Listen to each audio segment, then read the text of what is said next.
अपने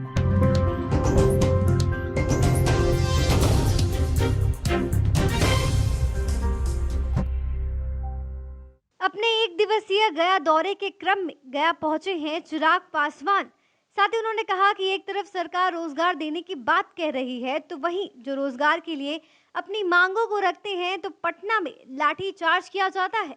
हाल ही के दिनों में पटना के एक एसडीएम के द्वारा एक युवक की बेरहमी से पिटाई की गई थी, जबकि उसके हाथ में तिरंगा था और अभी तक इस पर कार्रवाई नहीं की गई है।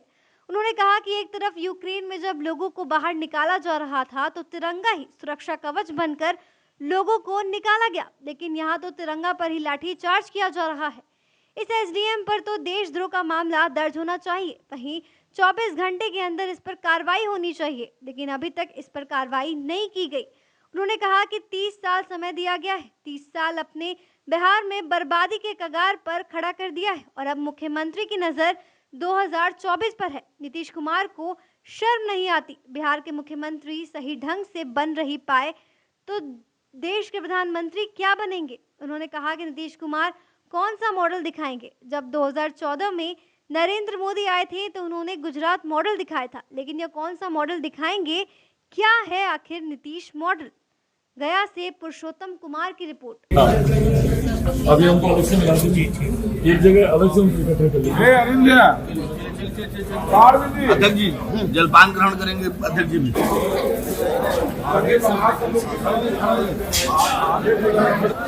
एडीएम पटना किस बर्बरता से तिरंगे पर और अनिसुर रहमान के ऊपर लाठियां चलाई इनके अधिकारी ने। भाई वो तिरंगा दिखा रहा था, ये वही तिरंगा है जिसको दिखाकर यूक्रेन में रह रहे भारतीय छात्र ने सीमाएं पार की थी। और सिर्फ भारतीय छात्रों ने ही नहीं, दूसरे देशों के भी छात्रों ने तिरंगा दिखाकर एक सुरक्षा का भाव तिरंगे ने दिया था। और वहीं जब तिरंगा बिहार में दिखाया जाता है तो उन पर लाठियां चलती। क्यों इतनी नफरत है मुख्यमंत्री नीतीश कुमार जी को तिरंगे से, और क्यों तिरंगे के अपमान पर मुख्यमंत्री नीतीश कुमार खामोश है। 24 घंटे के भीतर जिस अधिकारी को बर्खास्त किया जाना था, क्यों नहीं किया गया। और न सिर्फ बर्खास्त बल्कि राष्ट्रद्रोह का मुकदमा उस अधिकारी पे चलना चाहिए जिस तरीके से तिरंगे का अपमान किया गया। जब इन 32 सालों में ये लोग कुछ नहीं कर पाए, आज ये लोग बिहार के विकास की बात करते हैं। आज ये लोग बोलेंगे कि भैया आप देखिए कि हम लोग आने वाले, थोड़ा समय दे दीजिए। भाई थोड़ा समय क्या दे दीजिए, 30 साल आपको दे दिया गया। थोड़ा समय करते हुए 30 साल में आपने बिहार को अपने बर्बादी की कगार पर लाकर खड़ा कर दिया। और अब मुख्यमंत्री की नजर है 2024 में। शर्म नहीं आता इनको। बिहार के मुख्यमंत्री ढंग से ये बन नहीं पाए, जाएंगे देश के प्रधानमंत्री बनने। कौन सा मॉडल दिखाएंगे भैया बताइए। जब 2014 में जब मौजूदा प्रधानमंत्री नरेंद्र मोदी जी आए थे, गुजरात मॉडल वो दिखाते थे। भाई ये कौन सा मॉडल दिखाएंगे, क्या है नीतीश मॉडल। भाई चिराग मॉडल ने आपके नीतीश मॉडल को धराशायी कर दिया। चिराग मॉडल की वजह से आपका नीतीश मॉडल पहले नंबर से तीसरे नंबर का बन गया। आधे से ज्यादा आपके प्रत्याशी हार गए। तो क्या है नीतीश मॉडल आपके पास। क्यों 2024 में जनता आपको प्रधानमंत्री पद का दावेदार माने, और वो भी ऐसा गठबंधन भानुमति का कुनबा विपक्ष में।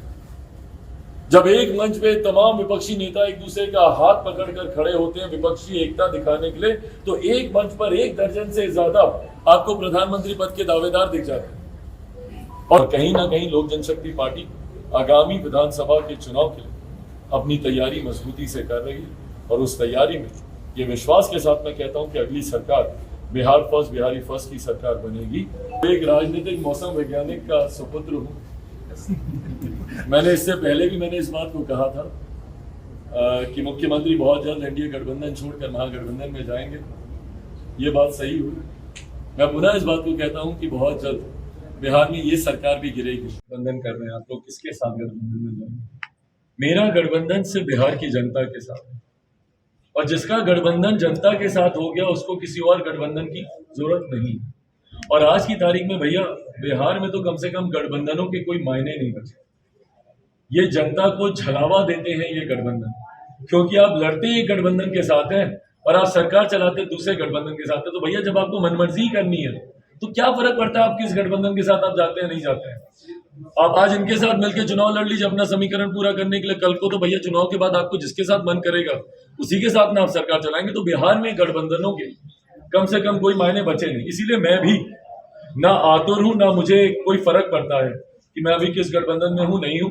मैं बिहारियों के साथ हूं। चुनाव के वक्त यह निर्णय लिया जाएगा कि लोक जनशक्ति पार्टी रामविलास किस गठबंधन में जाता है। वही मैं गया था अनिसुर से मिलने, भागलपुर में, दरभंगा में गया था अनिसुर से मिलने। भाई किस हालात में, एक दो लाठी आप और मारते उसका सर फूट जाता, मर जाता वो लड़का। कौन जिम्मेदार होता इसके लिए? पर कोई सरकार की तरफ से मुंह खोलने को तैयार नहीं है। उस एडीएम का संरक्षण कैसे किया जाए? कहते हैं भैया सीसीटीवी फुटेज नहीं मिली अभी।